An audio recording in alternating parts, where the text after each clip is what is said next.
And I am proud to say that not only am I a Monroe School District staff member, a parent of Monroe Township High School graduates, a resident of Monroe, but I also am a proud member of the Monroe Township High School class of 1989. I have lived in Monroe Township since 1972, and I couldn't be more proud or love this community more. And so I'm really happy to be able to celebrate Monroe with all of you this evening. Tonight is really part of a program called History Happened Here, which is sponsored by the New Jersey Historical Society, an agency of the New Jersey Department of State. The History Happened Here curriculum is one of many initiatives that have been developed to celebrate the upcoming 250th anniversary of the signing of the Declaration of Independence. Last spring, an application was distributed throughout the state to find teachers who would be interested in working with students to really learn about their town's local history. I am delighted that Monroe Township Middle School was chosen as one of 2 middle schools in the state of New Jersey to pilot this program. We have recruited a truly amazing group of 7th and 8th grade students here at MTMS to be a part of the program. They are getting up very early on Monday mornings. They're here at 7 a.m. and they're staying after school on Thursdays with me until 4:15, in addition to all their academic coursework to be part of this pilot program. By November, they're going to be conducting their own independent research on Monroe Township history, which is why a lot of you have been asked to fill out forms. We might be in touch with you soon. And I know they're going to be uncovering even more amazing stories of Monroe's history. At this time, could my wonderful students please rise, and the rest of the audience give them a round of applause for their commitment to history.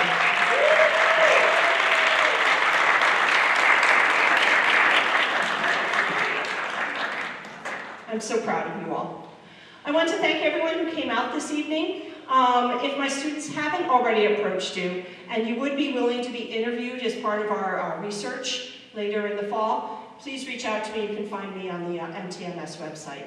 At this time, I'd like to introduce you to the Mayor of Monroe Township, the Honorable Stephen Delina. Oh, Dolly, thank you so very, very much. I don't know where to start. When I walked in, the energy and the fervor that I felt for the students, right? Now I go back to, as an undergrad, I was a history major, okay? So I love history. Personally speaking, you know, I hold history sacred, like a farmer holds the earth sacred. It is so very important to ensure history is acknowledged, disseminated, preserved. And here in Monroe Township, we have such a rich history of not only this township, but the United States of America and the role that Monroe played, and then the generations that have come and gone. And we are so very fortunate to have a treasure of John Katurba here to talk about that. And again, being a history undergrad, I got to write in the Encyclopedia of New Jersey the history of Monroe. But that's Little League compared to the all-star that you're going to have here to talk about the history, the people, and that's what it's about. As the proud mayor of Monroe Township, we are here with our council members, Charles DePiro, Councilwoman Rupa Siegel, because we support history here in Monroe Township. It is so very important. And I know that energy that I felt when I walked in from those students, I know history is in good hands. So again, thank you for the honor to come here, just to briefly address you. And you are going to be wowed with what Mr. Katurba is going to provide the information. John, thank you so much, and thank you so very much. Thank you.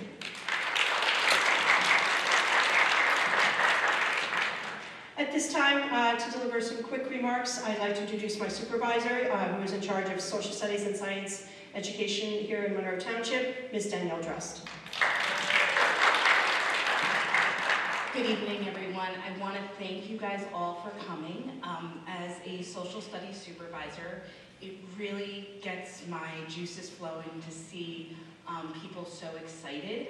I also am a resident of Monroe, so this really means a lot to me that we can share this history together.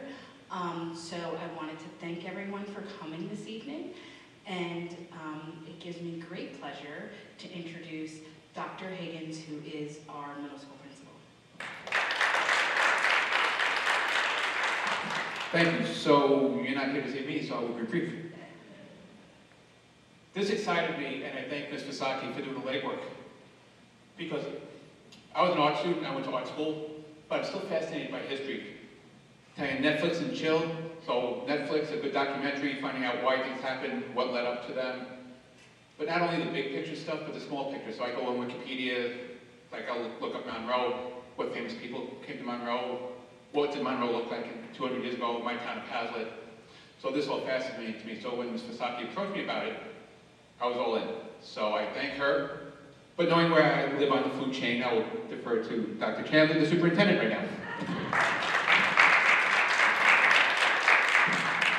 So good evening, everyone, and thank you for coming out. We were just sitting over there and having a conversation and saying that although we are excited about everyone that's come out, we do wish we had more people. But we understand that everybody's extremely busy, and the most important thing is whether we have 10, 15, or 20 children, you're here. You care and you're excited, because this history is your history. One of the things that I think about when I came here, and I am a resident as well, so I started working here approximately 22 years ago. I moved here about 7 years ago. But 22 years ago, I was the vice principal in Appleblatt School when it was a small middle school of maybe 550 children, 2 grades. As we were getting ready to move out of the building and we started to pack because they were going to shut it for the year, and then they had renovations, the principal at the time said, oh, the superintendent reached out that someone from the Historical Society said they're coming through and they want everyone to start looking in their drawers. I said, okay. So we start looking at all the drawers of all the desks. Believe it or not, some of the desks were, I'm not saying they were the original, because we know how many years that truly is, but they were definitely 30, 40, 50 years old. So all of a sudden, for those that you may remember Mr. Glassmacher, he was, right, he's a legend. A legend, remember him? So he used to get involved with veterans and do many, many different activities. And many of your children may have had him. Comes into my office and goes, Sherry, I need to give this to you because you need to hold on to it and you have to keep it safe until the Historical Society comes. I say, okay. And I open it up, and as it's falling apart literally in my hands, it is the homeroom rosters from what was one of the first years? Mr.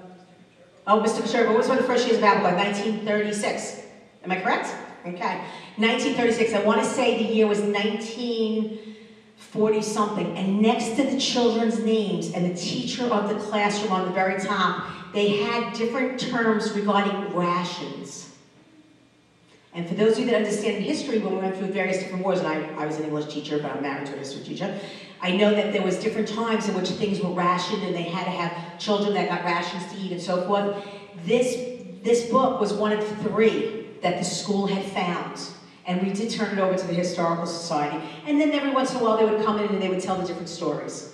And I think it's great that we stand here today before you in 2024, ready for our historian, Mr. Kacherba, to come and speak with our children and speak with the parents and community members that came out, because it still means something.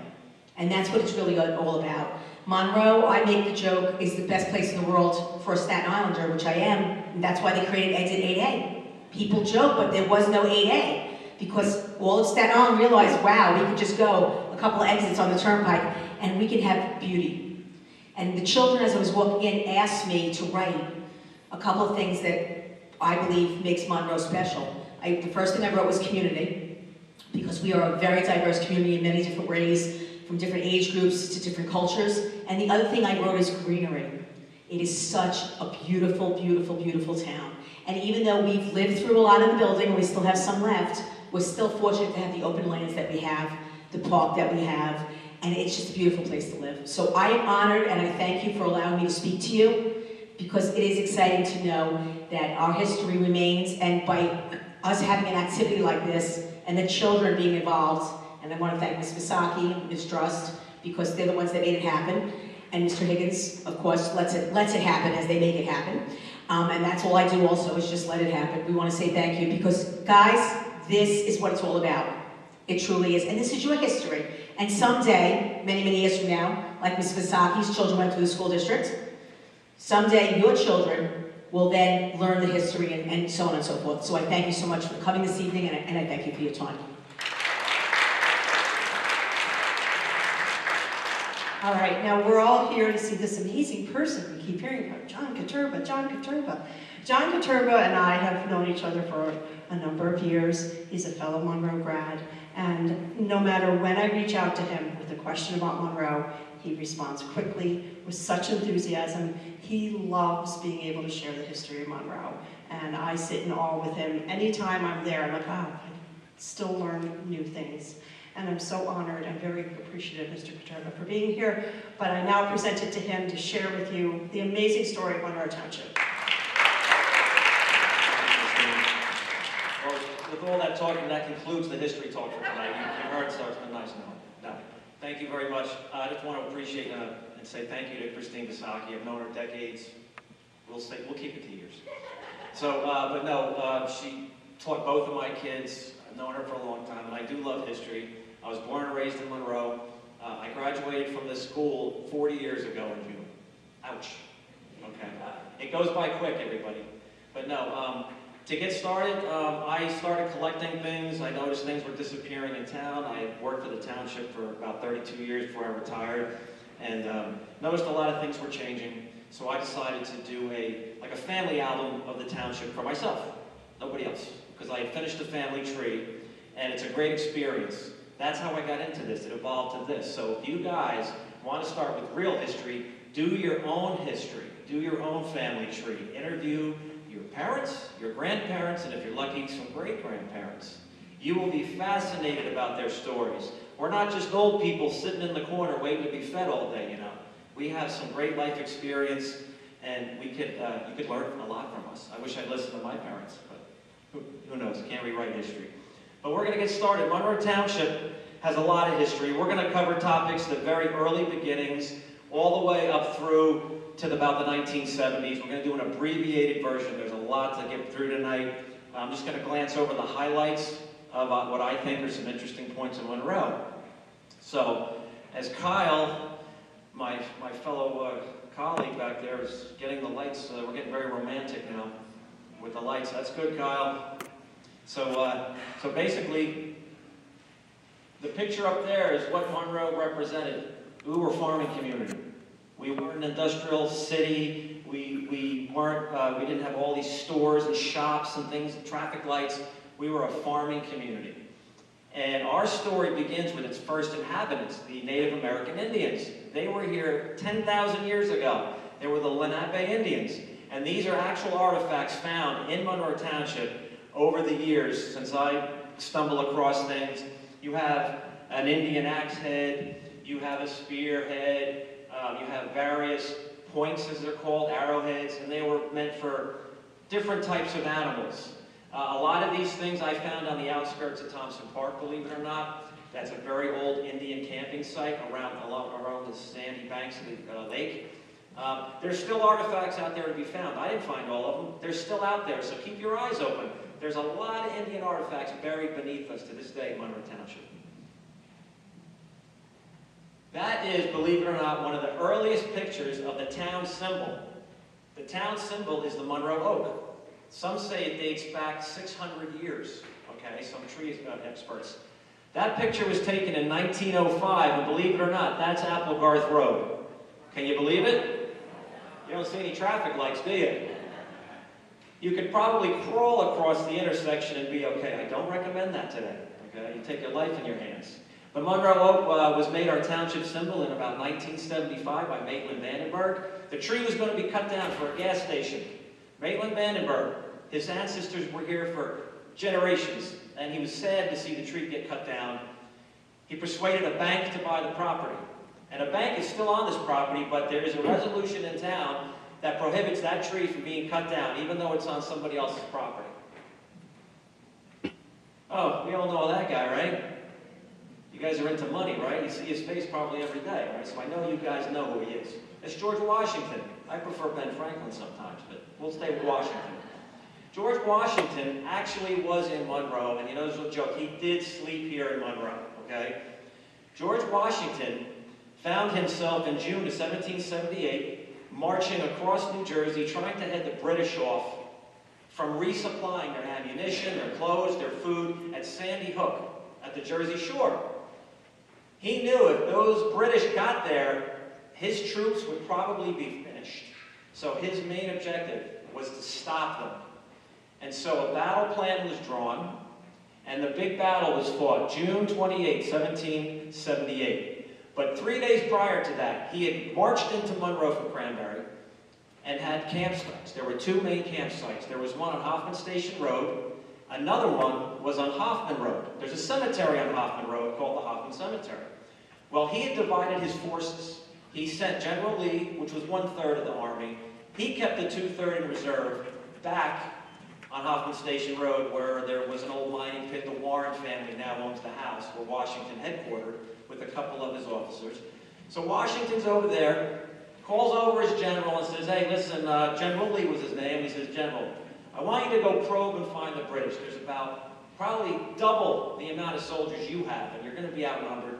But I want you to find them, and I want you to hold them there, hold them in place, and we're going to sneak up with the rest of my army and surprise them, and hopefully win. So that was the plan, but it didn't work out that way. On the morning of June 28, 1778, it's in Washington's diary. He's standing on the porch of the house in Monroe Township early at sunrise, and he starts to hear cannon fire way off in the distance toward Freehold. Well, he didn't need a cell phone call from his general to say, hey, you know, we found them. You better get over here. He knew that Lee had found the British, and they only had limited time because he knew his forces, you know, they were going to get slaughtered. But he told General Lee, hold the field. Don't abandon the field. Those are your orders. You got to stay with the last man. So George gets all of his guys going. They get out there, and what does he find? General Lee running off the field. And now Washington's furious. And these are eyewitness accounts written by soldiers that had captured this moment. George Washington gets Lee and berates him up and down. A soldier wrote home to his parents that George Washington's vulgarities at Lee shook the leaves off the trees. Well, thank goodness Washington showed up with the Continental Army because he turned the battle around. They fought all day long. Now, June, remember what this past June was like? It was hot, humid, they're wearing wool clothing. Most people died that day from heat exhaustion, not cannonballs or musket balls, believe it or not. Heat exhaustion. They fought all day long. The battle line at times was 2 miles long. 2 miles.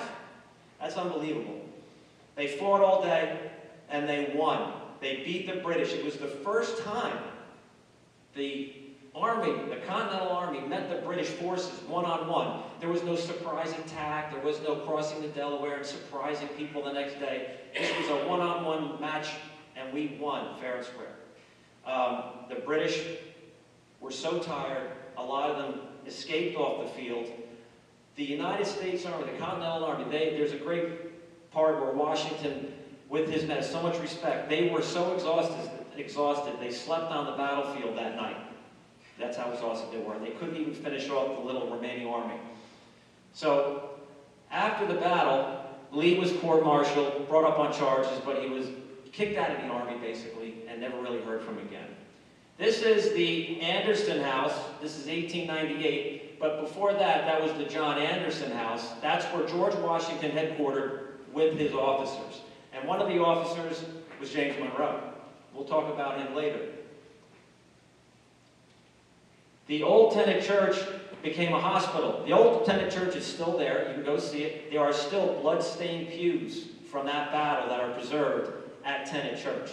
There are 2 British generals that were buried there that were killed in the battle and given full military honors. Even though they were technically the enemy, we still respected them as military generals. Sadly, we had conflict in Monroe. Some British sympathizers lived in Monroe, okay? And that was a problem with George Washington fighting the British, because when you went to a farm to use for his soldiers, you didn't know if they were on your side or not. So people were sent ahead to scout out properties. But Anthony Applegate was sort of a British sympathizer. He lived on Mount Road, near England Road, on the Applegar side of town.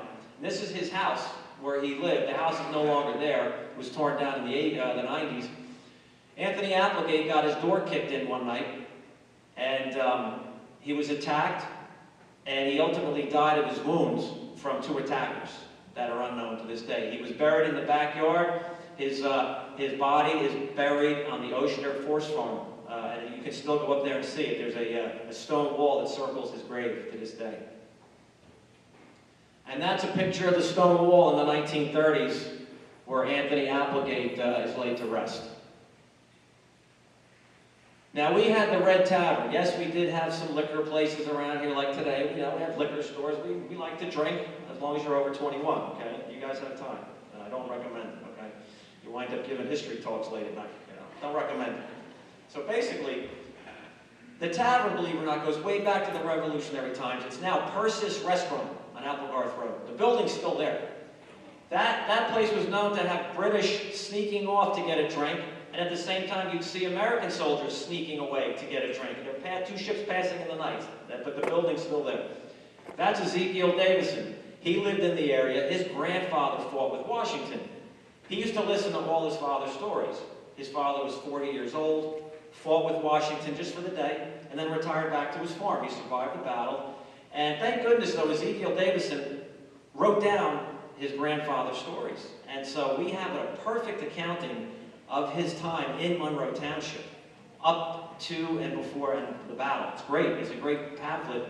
It was printed in 1878 for the 100th anniversary, and that's an original copy of his accounting. In 1831, the very first railroad came through Monroe Township. They started building this giant railroad. It was put together with these big stone blocks, sleepers they were called. They were used as railroad ties. And then they had put steel rails. The first time a steel rail had ever been invented, and I have one up here, an actual piece of the steel rail you come up and see later, that John Bull ran on. Now the name John Bull, it's a British counterpart to Uncle Sam, because the British, believe it or not, had built the steam engine, because they were so advanced in steam technology. This group of businessmen enlisted them to build the steam engine, and then the rails were built by, manufactured by Welsh foundries in England and shipped back over. This whole process took a year, and while they were building the steam engine, they were building the rail line from Camden to Amboy, and it was all built by prisoners at Sing Sing Prison, New York. Forced labor. They hewn the stone, they laid the rail, and then the big day came, the train. Everybody wanted to see this locomotive. Nobody had seen one. They didn't even know what it was. There were newspaper articles. People were excited to see this iron horse, as they called it. Well, it came to Perth Amboy, and there were hundreds of people there, and everybody was disappointed when they saw it because it came off the boat in little boxes. It wasn't assembled. And the British played a funny joke, I think, on purpose. It didn't come with any instructions how to put it together. And no representative came. A young man, 20 years old, stepped forward. His name was Isaac Cripps, and he said, "I think I can put this together." He was a blacksmith by trade. They gave him a little alley in Bordentown where he quickly put it together and figured it out. And he became the United States' first locomotive engineer, just by chance.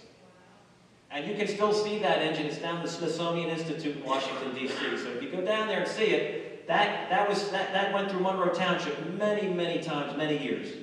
There's another picture of it on its way to the World's Fair, 1898, under its own power. They've taken it out of the museum, believe it or not, and actually ran it to the Chicago World's Fair.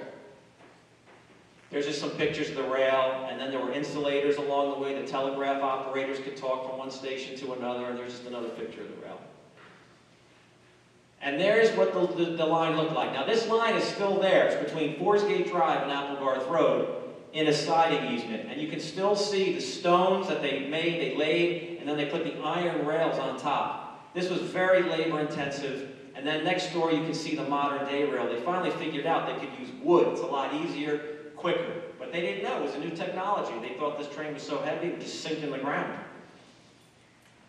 This is the Railroad Hotel. That's a bank now. This is Prospect Plains Road, and that's a little bit of the Monroe Oak right there. This is, like I said, a bank is here, but there was, with railroading came the businesses, and that's the Railroad Hotel. People would actually come to Monroe and stay in a hotel, check it out, and then get back on the train and go wherever they were going.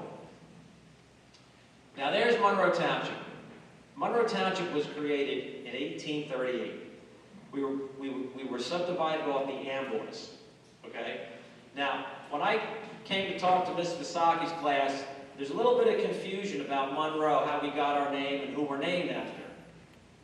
So, somebody said Marilyn Monroe. Now, I'm here to tell you, we are not named after Marilyn Monroe, okay? We are named after James Monroe. He was with Washington. He was our 5th president, okay? But you know, if they had lived at the same time, who knows? They might have been a superpower couple. You know, who knows, you know? I mean, he was a politician. She was a famous actress. It might have worked out. They might have been really famous, but they were famous in their own right. First thing that the town fathers did was create one-room schoolhouses to educate children. Here we are. We're still going to Monroe schools. The first schoolhouses were one little roomers, about 20 by 30, and there were about 16 of them. And they were all grades in one room, kindergarten through 12th grade. Now, I can't imagine how a teacher could teach in those conditions, but somehow they did. They raised the greatest generation. They came out of those schoolhouses. They were heated by a potbelly stove. They had school slates. There were no desks. They had benches. They were allowed recess, okay, for about a half hour. And then the bell would ring and they'd have to get back to class. The schoolhouse on the right is the Prospect Plains one-room schoolhouse.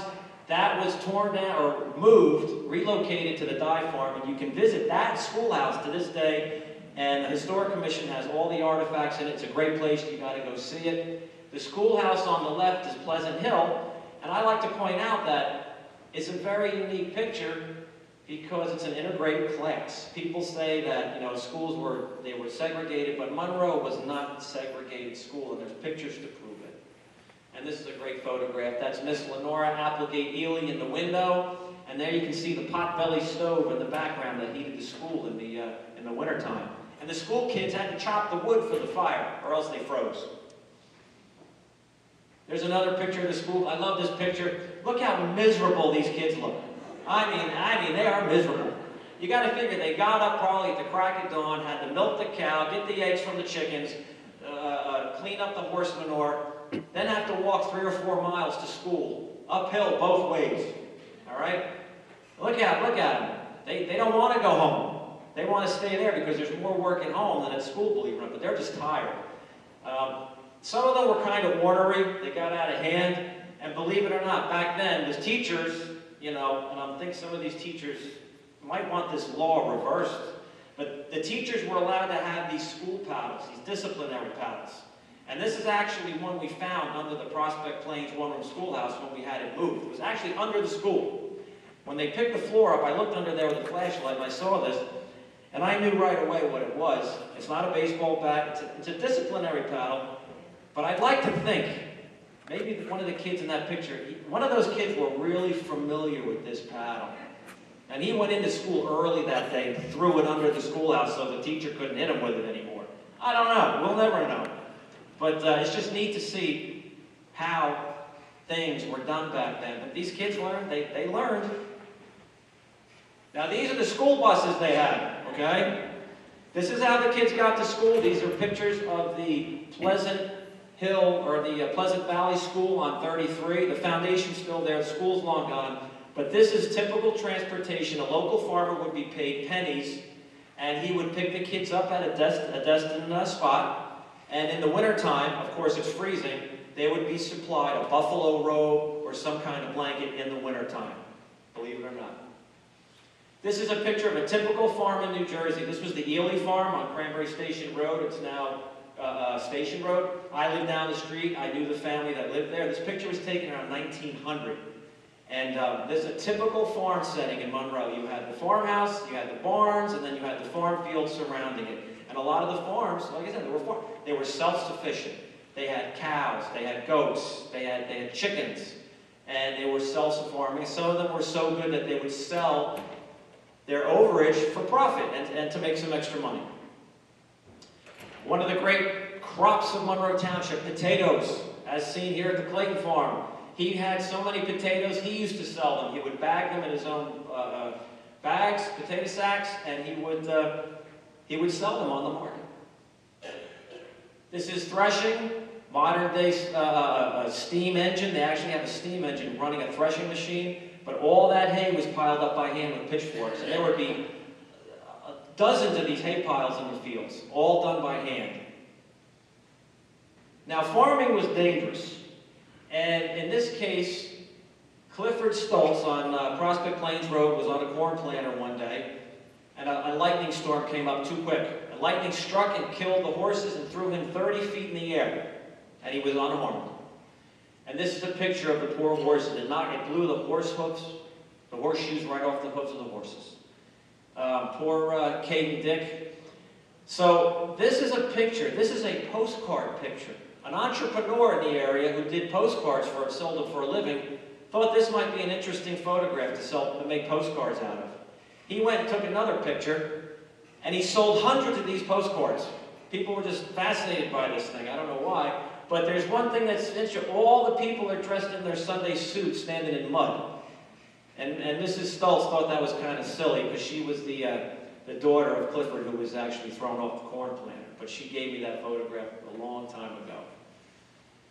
Now, we had other types of farm. We had cranberry bogs in Monroe Township. If you live down Forge Road, you're living in the cranberry bog section of Monroe. They used to flood the fields and harvest the cranberries, and I brought a cranberry scoop here. When they flooded the fields waist high, they would walk with these cranberry scoops and scoop them off the vines, and then they would take them, dry them, and they put them in the baskets, as you see there, and then they were transported to crates, as you see here. Now, this is an old picture, but Kyle over here, he colorized it. Looks pretty cool. He did a great job, Kyle. But they would crate them and label them.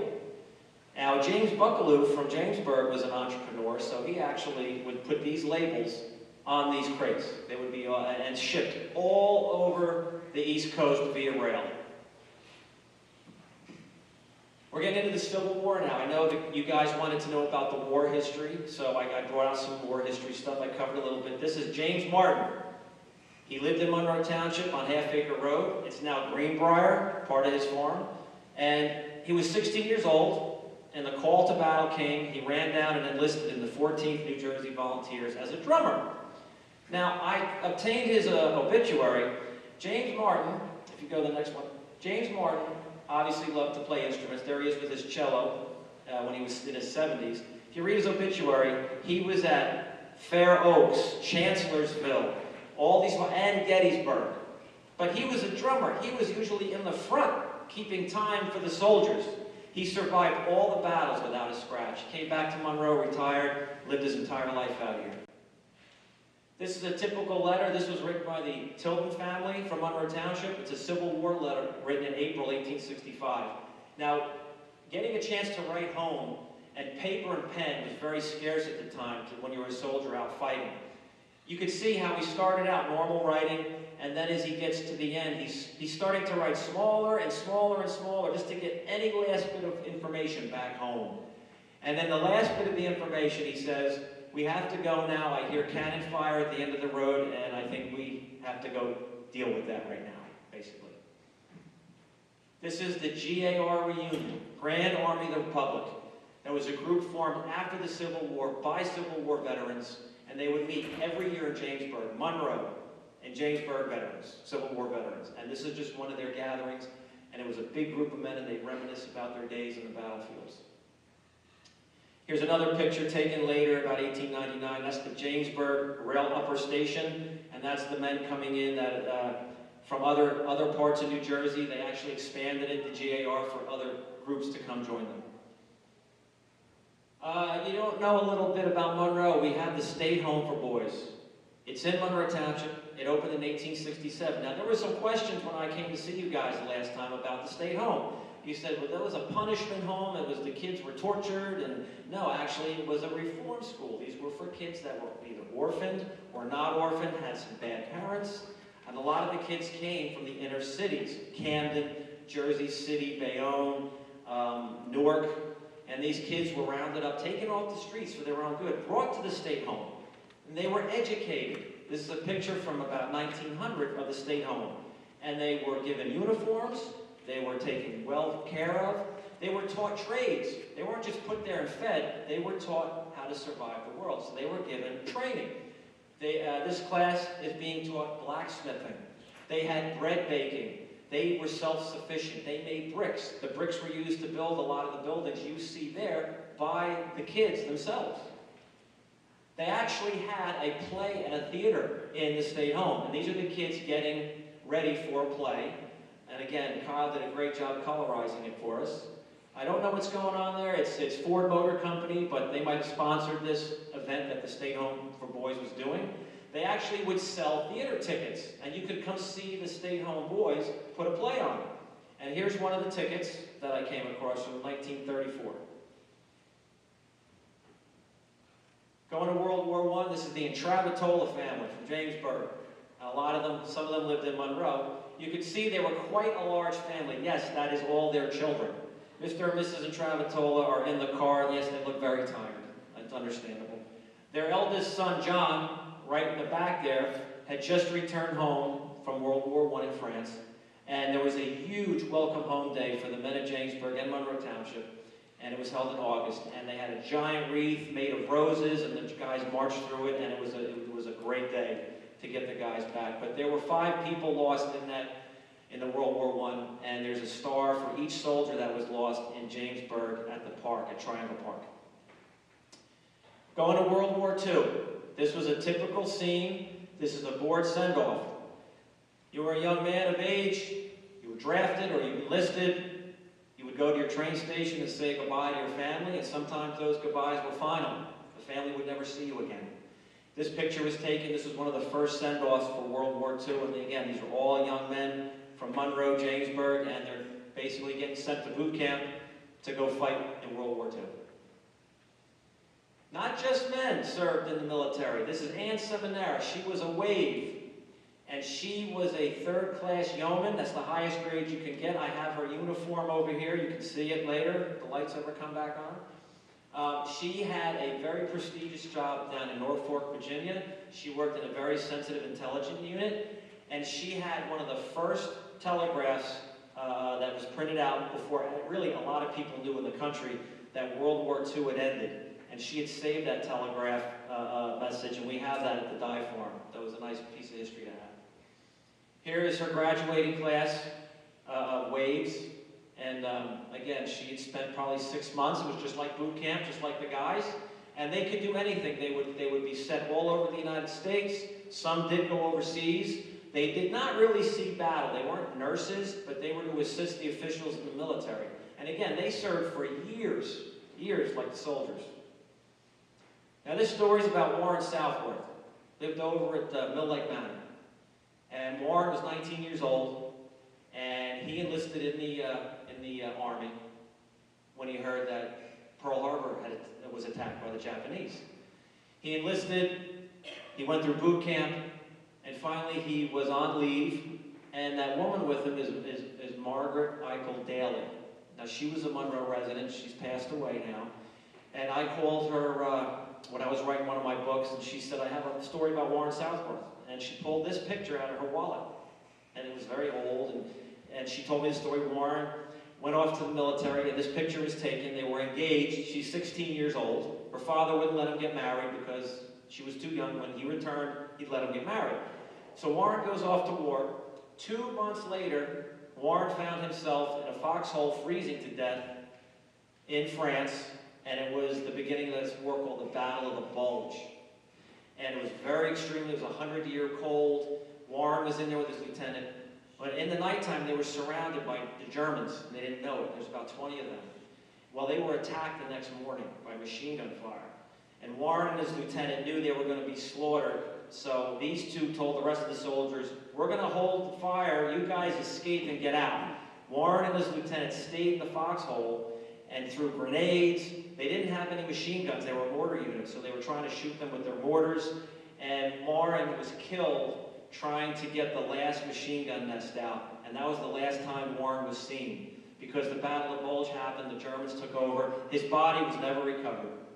He never got to come home to Margaret, and it's sad. He's buried, his name at the time, the only place you could find his name, not his body, was written in the Saint-Avold Cemetery in France on a missing headstone. So when I talked to Marge, she was very upset. There was no recognition for Warren, nobody knew about him. So we promoted his story. The township named a street after Warren Southworth off Avenue K for that park, Veterans Park. And there was a dedication. It was a very beautiful day. Margaret Daly was there. There was a lot of emotions that day. But when you go to that park, you remember Warren Southworth. You know, he gave his life for our freedom while we're here. We had a pilot, a Mustang fighter pilot named Frank Stillwell. He was 21 years old and in charge of a fighter squadron and 20-some planes. He used to be crop dusting here before he was enlisted in the Air Force. And this is a newspaper article. He's 21 years old, and he shot down a German Messerschmitt fighter plane. And they were very tough opponents, let me tell you. And he went on to shoot down many more. He survived a mid-air collision at 3,000 feet. The other plane, the pilot died. He broke both ankles when he hit the ground. And he recovered, was sent home, and he lived his remaining years out in Rossmore community before he passed away. And he's very quiet, nice guy. Another guy taking risks for our freedom. Another great guy from Monroe Township, Pete Unitas. He joined the Marines. He was 6 feet tall, blue eyes. He was an Adonis, this guy. I used to go visit Pete at his farm. He lived where Heritage Chase is now, on 522. And they were potato farmers. Well, Pete was an interesting guy. He was an only child, and he loved to talk about himself. He used to tell me every time how great of a baseball player he was. And he said, I was so great, Major Leagues looked at me. And I said, yeah, Pete, get out of here. So one day, he got some newspaper articles out. He brought down his uniform, and it was true. He was a great baseball player. So he went home to his father. The A's wanted to scout him and put him on the team, Major League Baseball team. He went to his Polish immigrant parents, only child of a 100-acre potato farm. He says, Dad, I'm going to play baseball for the A's. And his father said, you're going to play that stupid game? I need you here on the farm. And that was the end of Pete's Major League Baseball days. But we're lucky enough to have his jersey.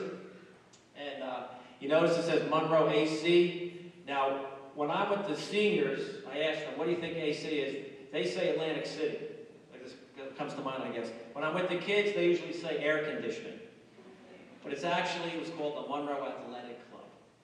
And that team was around for a couple of years. It was a local team that was sponsored by the guys themselves. It didn't have anything to do with the school system.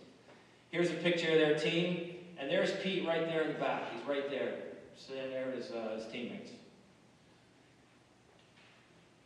Oh, one thing about Pete Unitas I forgot, it's real important. He was a guard at the Tomb of the Unknown Soldier during the war.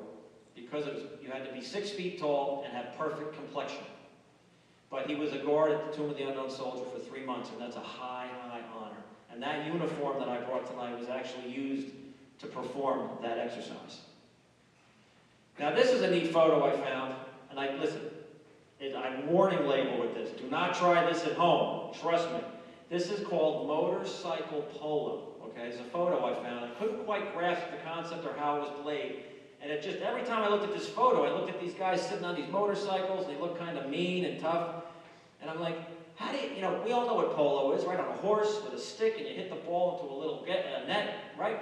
So I remember there was an old movie reel found in Jamesburg. There was a movie theater there. They found an old movie reel. And I remember a piece of this movie. And I found it, and Kyle was great enough to put it together. So you can actually see motorcycle polo. You're one of the few people to actually see this. This has not been seen many times. This was filmed in 1930, right down here at one of the parks. Now you see the referee, he's talking to both teams. You can see all the cars coming to see the spectators. Now they're going to shake hands, the opposite team. So we're rooting for Jamesburg, Monroe, okay? Because it was a mix of us. So there's the Monroe Jamesburg polo team. They're getting ready to play. I want you to see later how many people would come to these games. There were just sometimes 500 to 600 people would show up at these games. This was a state game. There were teams almost from every county, and they would play each other. It was only played 1 year. And I think I figured out why. I think the state banned motorcycle polo because I found newspaper articles after the games, and the last paragraph would list the injuries, and they were broken arm, broken ankle, lacerations. It was horrible. People were run over, but they would crash into each other and try to get this little ball with their foot, like soccer, and kick it in a net. And it was played from September to December, only 1 year. And the finals were in Atlantic City, and the Jamesburg Monroe team took the championship. But it was banned after that for obvious reasons. You can take your life in your hands. But there is motorcycle polo right in front of you. No padding, no helmets. That's when men were men. All right, next. Again, 1930s was a big year for Monroe Township. We didn't have a town hall like we have today. In 1929, this became our first town hall. It was on Prospect Plains Road where Encore Development is now. It was the Prospect Plains one-room schoolhouse converted. They got rid of the bell tower, they added some outhouses, and that town hall was used up until 1982. I remember going in there with my father to pay taxes. Not one of his great things to do, but yep, you could go in there, but the outhouses were not there when I went there with my father. And after that, in 1936, 2 schools were built, Applegarth and Barclay Brook. This was supposed to be school number 1 because Applegarth was built first, okay? Each area was proud of the school. It was funded from the Federal Works project that Roosevelt had started, and the community was so happy, and there was a race to get done first. Well, Applegarth was done first, but the 2 headstones, one stone says school number 1, another one says school number 2. Well, the stones were mixed up in the livery, and the masons quickly put school number 2 stone up inadvertently wrong.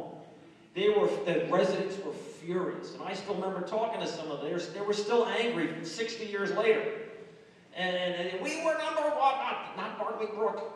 This thing went on for decades, but it was too late. But I went to that school. When I went to that school, it was kindergarten through 8th grade in that one building with one little addition to the left. Now there's a lot of additions on it. Carrie O'Donnell, if you go to this school, you should know her. You pass her name every day in a monument out front.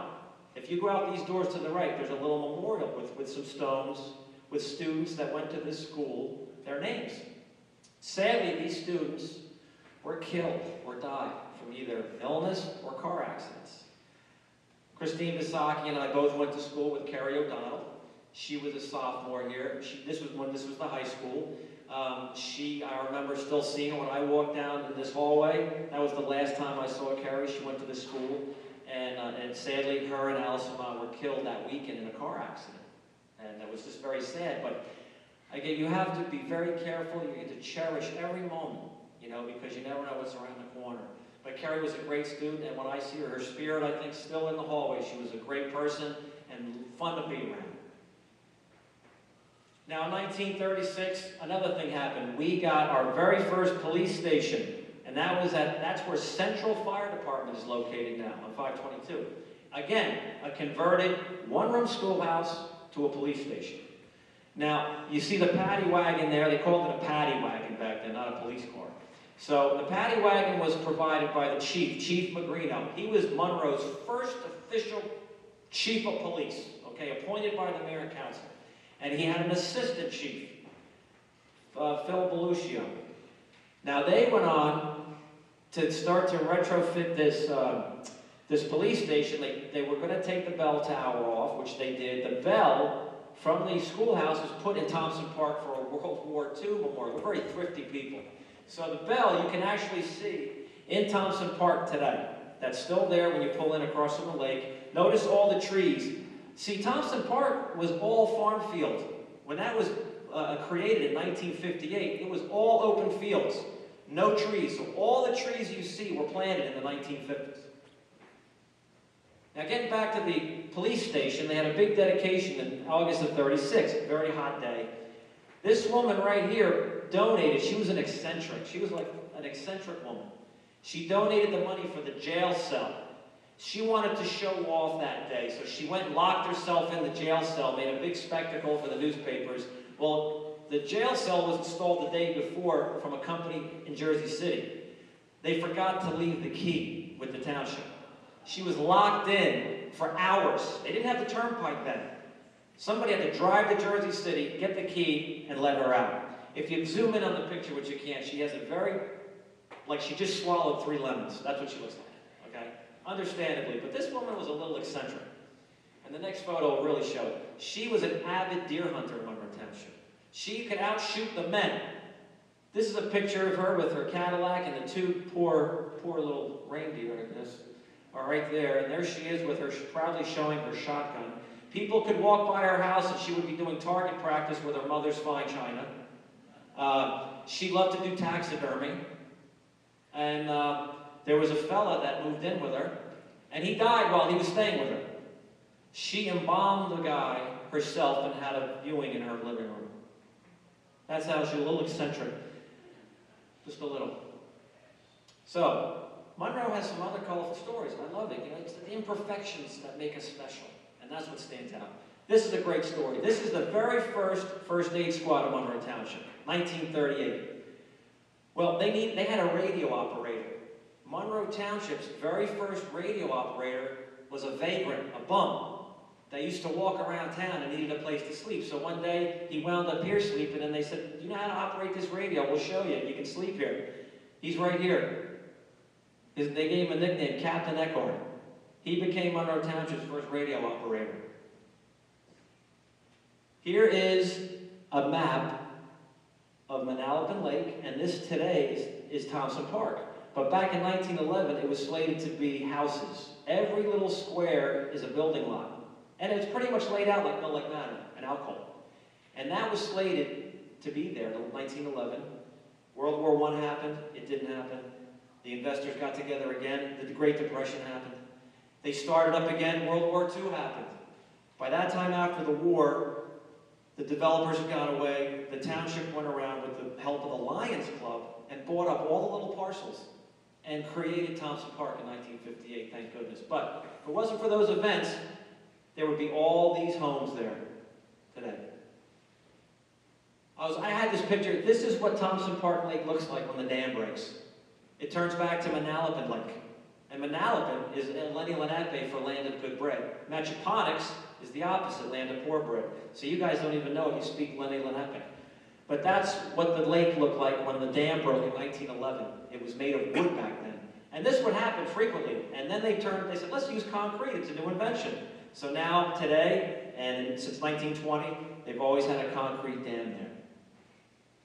We had another lake that was 3 times the size of Thompson Park, Manalapan Lake. It was called Lake Marguerite in Alcol.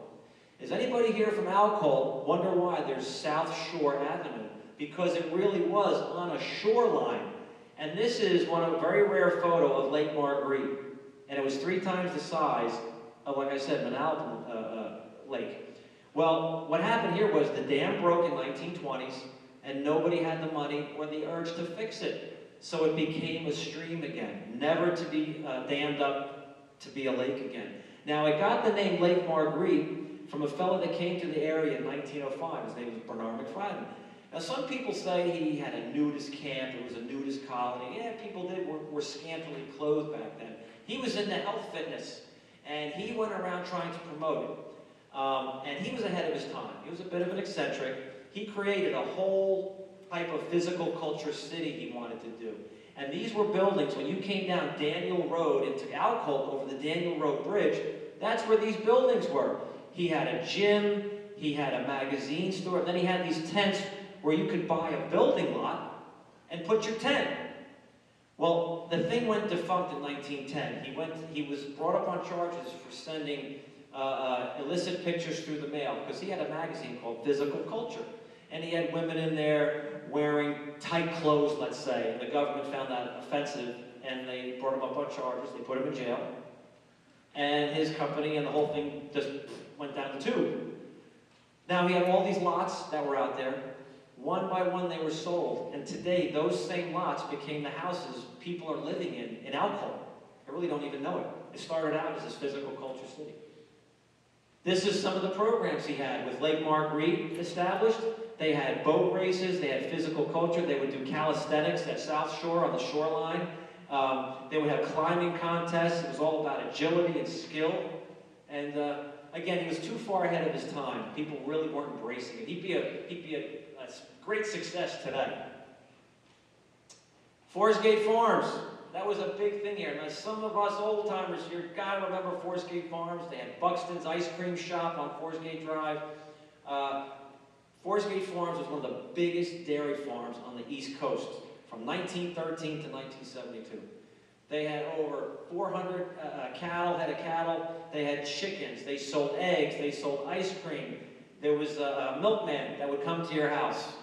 And he would drive this little truck, a Divco truck, and I can still remember that guy coming down at the crack of dawn, leaving milk bottles, and everybody had a little milk box on their porch, and you put your empty, when you were done with the bottles, you didn't throw them in the garbage, you put the empties in this box, and miraculously the next day there'd be new milk in there. And I'd fight my sister for the cream that would settle on top, and I'd try to get the cream on top. Today you guys don't know about cream on top of fresh milk. But that's how it was done. And then this was, in that same video, that reel, this is a typical garage to get your car fixed. It was one of the first car garages in the area. And again, it was hard work, and we still have our automobiles today. Most of us go to the dealership now. But this is what a regular auto shop looked like in the 1930s. And you can see the guys, I think they're working on a brake system for a car. Those are brakes.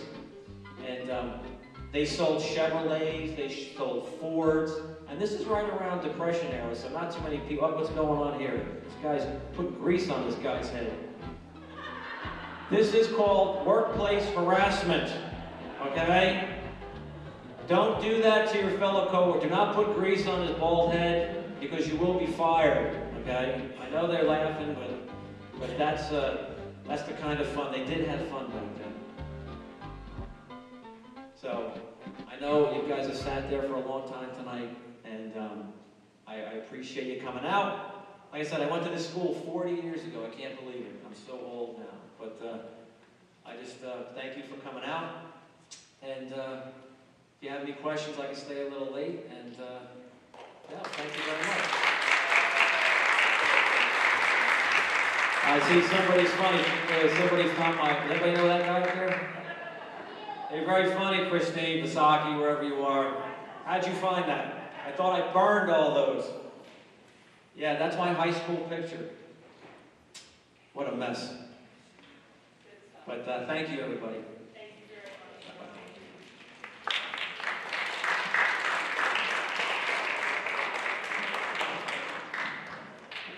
Thank you again, everybody, for coming out. If you wanted to take a closer look, it takes a little bit for the lights to warm up and come on. If you want to take a look at any of the artifacts Mr. Kupaterba brought, you're more than welcome to. And if you are interested in being part of our interview project and you didn't have a chance to leave your contact information, we have some forms outside just as you exit on the right-hand side. But thank you again, and to my students, thank you. You were wonderful, as you always are. And have a great night. Thanks again.